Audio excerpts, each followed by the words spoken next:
जय हिंद दोस्तों।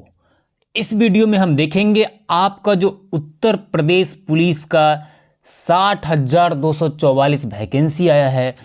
आज इसमें हम देखेंगे कि किसे किस कैटेगरी को आयु में कितनी छूट दी गई है, साथ में जो फिजिकल मेजरमेंट है उसमें कितनी छूट दी गई है, हाइट में कितनी छूट दी गई, किस कैटेगरी को जनरल के लिए क्या रखा गया है मेजरमेंट, साथ में ओबीसी, एससी, एसटी इनके लिए कितनी हाइट में छूट दी गई है, साथ में इनके आयु में कितनी छूट गई, इन सारी डिटेल में हम बातें करेंगे अभी। तो आप कंटिन्यू हमारे वीडियो में बने रहिए। तो चलिए सीधा सीधा हम अपने पॉइंट की तरफ चलते हैं। तो सबसे पहले हम एज में छूट की बात करेंगे कि किसे एज में कितना छूट दिया गया है। आपको बता दूं कि पुरुषों का एज 18 से 22 साल का रखा गया, 18 से 22 वर्ष, और महिला का एज 18 से 25 वर्ष, 18 से 25 वर्ष का यहाँ पे निर्धारित किया गया। अब हम छूट की बात करते हैं यहाँ पे। तो आप देख रहे हैं यहाँ पे कि एससी के लिए यहाँ पे जो छूट दी गई है, आप देख सकते हैं यहाँ पे एससी के लिए 5 वर्ष की आयु में छूट दी, अधिकतम आयु 5 आयु में जो छूट दी गई 5 वर्ष की छूट दी गई है। लेकिन वह क्या होना चाहिए, जाति प्रमाण पत्र उसका प्रारूप होना चाहिए, जो किससे बना होना चाहिए, जिला अधिकारी से, जिला अधिकारी या सिटी मजिस्ट्रेट से, उप जिला मजिस्ट्रेट से, तहसीलदार, जिला समाज कल्याण अधिकारी से वो बना हुआ होना चाहिए। ये क्या अनुसूचित जाति के लिए क्या है, 5 वर्ष की छूट दी गई है। आप के लिए बहुत इंपॉर्टेंट खबर है। अगर आप अनुसूचित जाति से आते हैं, एससी से आते हैं, तो आपके लिए 5 वर्ष की छूट दी गई है। साथ में हम देखते हैं अगर आप यहाँ पे अगर आप अनुसूचित जनजाति से आते हैं, एसटी से आते हैं, तो यहाँ पर भी आपके लिए 5 वर्ष की छूट दी गई है। कितने वर्ष? 5 वर्ष की छूट दी गई है अनुसूचित जनजाति को। यहाँ पर भी आपको वही सिस्टम है कि आपको जिलाधिकारी, अतिरिक्त जिलाधिकारी, सिटी मजिस्ट्रेट, उप जिला मजिस्ट्रेट, तहसीलदार, जिला समाज कल्याण अधिकारी से आपको जाति प्रमाण पत्र बनवा के उसके बाद ही फॉर्म अप्लाई करना पड़ेगा। इसके अलावा आपका जो अन्य पिछड़ा वर्ग है जिसमें आपका ओबीसी आते हैं, तो ओबीसी के लिए भी यहाँ पर कितना छूट दिया गया है, तो 5 वर्ष का छूट दिया गया है। इन्हें भी 5 वर्ष की छूट दी गई है ओबीसी को। साथ में इन्हें जाति प्रमाण पत्र, इन्हें भी जिला अधिकारी, सिटी मजिस्ट्रेट, उप जिला मजिस्ट्रेट या तहसीलदार से बनवा के फॉर्म भरना पड़ेगा, बनवा के ले जाना पड़ेगा। इसके अलावा हम देखते हैं यहाँ पे कि आर्थिक रूप से कमज़ोर जो ईडब्ल्यूएस में आते हैं, जो आर्थिक रूप से कमज़ोर है, उन्हें भी ईडब्ल्यूएस प्रमाण पत्र क्या करना पड़ेगा, बनवाना पड़ेगा।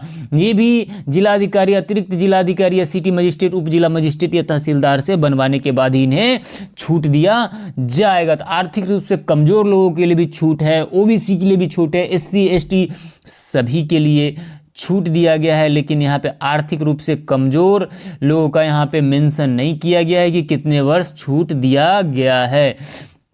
इन्हें प्रमाण पत्र तो लिख रहा है, लेकिन इनके लिए अलग से सीटें आरक्षित होती है 10%, तो इन्हें एज के बारे में डिटेल नहीं किया गया है। अगर आगे बताता है तो मैं आपसे ज़रूर शेयर करूँगा। इसके साथ आगे देखते हैं। तो स्वतंत्रता संग्राम सेनानी से आश्रित यहाँ पे भूतपूर्व सैनिक, यानी भूतपूर्व सैनिकों के लिए जो उत्तर प्रदेश स्वतंत्रता संग्राम सेनानी के आश्रित दिव्यांग और भूतपूर्व सैनिकों के लिए आरक्षण अधिनियम है, उसके तहत उन्हें 3 वर्ष की छूट दी गई है। ठीक है, इनके पास यूनिट डिस्चार्ज प्रमाण पत्र होना चाहिए, सक्षम सैन्य अधिकारी यूनिट प्रभारी से यह होना चाहिए। उसके अलावा जो आपका होमगार्ड्स है, होमगार्ड्स के लिए यहाँ पे 3 वर्ष या अधिक निरंतर सेवा का प्रमाण पत्र, क्योंकि इन सभी के लिए वहाँ पे सीट आरक्षित होता है। इनके एज कंसेशन के बारे में नहीं बताया गया है, लेकिन अगर इन्हें दिया जाता है आगे तो इनके लिए क्या होना चाहिए कि होमगार्ड से 3 वर्ष अधिक की निरंतर सेवा का प्रमाण पत्र होनी चाहिए, और उनका जो जिला कमांडेंट है होमगार्ड का, उनसे उनका क्या होना चाहिए, प्रमाण पत्र उन्हें प्राप्त होना चाहिए। इसके अलावा हम देखते हैं कि महिला के ब्याह में कोई भी चीज़,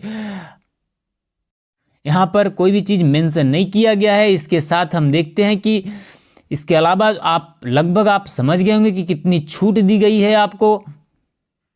इसके अलावा आपको बता दूं एक इम्पॉर्टेंट बात कि यहाँ पे कहा जा रहा है कि उत्तर प्रदेश लोक सेवा यहाँ पे लोक सेवा के अनुसूचित जाति, अनुसूचित जनजाति और अन्य पिछड़ा वर्ग है जो SC ST OBC है, उन्हें उसी कंडीशन में छूट दी जाएगी अगर वो अनुसूचित 2 के अनुसार क्रीमी लेयर के अंतर्गत आने वाले उत्तर प्रदेश के पिछड़ा वर्ग अभ्यर्थियों को आरक्षण का लाभ अनुमान्य नहीं है। यानी अगर आप क्रीमी लेयर में आते हैं, आपका जो यहाँ पे CL बनता है, NCL बनता है, उसके अगर अंदर आप क्रीमी लेयर में आते हैं तो आपको यहाँ पे छूट नहीं दी जाएगी। यानी अगर आप नॉन क्रीमी लेयर में आते हैं, कहता है कि अन्य पिछड़े वर्ग के लिए जाति प्रमाण पत्र प्रारूप 1 अप्रैल 2023 या उसके बाद का किंतु इस भर्ती हेतु निर्धारित आवेदन करने की अंतिम तिथि तक निर्गत होना चाहिए। यानी आपका जो जाति प्रमाण पत्र है वह 1 अप्रैल 2023 के या उसके बाद का बना हुआ होना चाहिए, समझ रहे हैं। और साथ में जो यहाँ पे है कि अगर आप पिछड़े वर्ग से हैं, अनुसूचित जाति, अनुसूचित जनजाति या अन्य पिछड़े वर्ग के हैं और आपके पास क्रीमी लेयर है, यानी नॉन क्रीमी लेयर में नहीं आते, क्रीमी लेयर में आते, तो फिर आपको छूट नहीं दी जाएगी। तो आप जब बनवाएंगे अपने यहाँ तहसीलदार से जाके, और वो कब का बना होना चाहिए, तो 1 अप्रैल 2023 के बाद या 1 अप्रैल 2023 के बाद का ही मान लीजिए कि बना हुआ होना चाहिए। ये बहुत ही इंपॉर्टेंट जानकारी है। अब हम बात कर लेते हैं आपका कि आपका हाइट में कितनी छूट दी गई है, हाइट में कितनी छूट दी गई है। अब यहाँ पे आप हाइट में देख सकते हैं कि सामान्य अन्य पिछड़े वर्गों, अनुसूचित जातियों के पुरुष अभ्यर्थियों के लिए यहाँ पे न्यूनतम हाइट जो है 168 सेंटीमीटर रखी गई है। यानी जनरल, OBC और SC के लिए कितना रखी गई है, 168 सेंटीमीटर ने। SC OBC को हाइट में कोई छूट नहीं दी गई, सिर्फ ST को दी गई है। वो आपको बताते हैं कि यहाँ पे ST के लिए जो हाइट दी गई है, हाइट में छूट, वो यहाँ पे ST को 160 सेंटीमीटर, यानी इन्हें 160 सेंटीमीटर न्यूनतम हाइट चाहिए, इन्हें छूट दी गई है। लेकिन बाकी जनरल, OBC और SC को कोई छूट नहीं दिया गया है।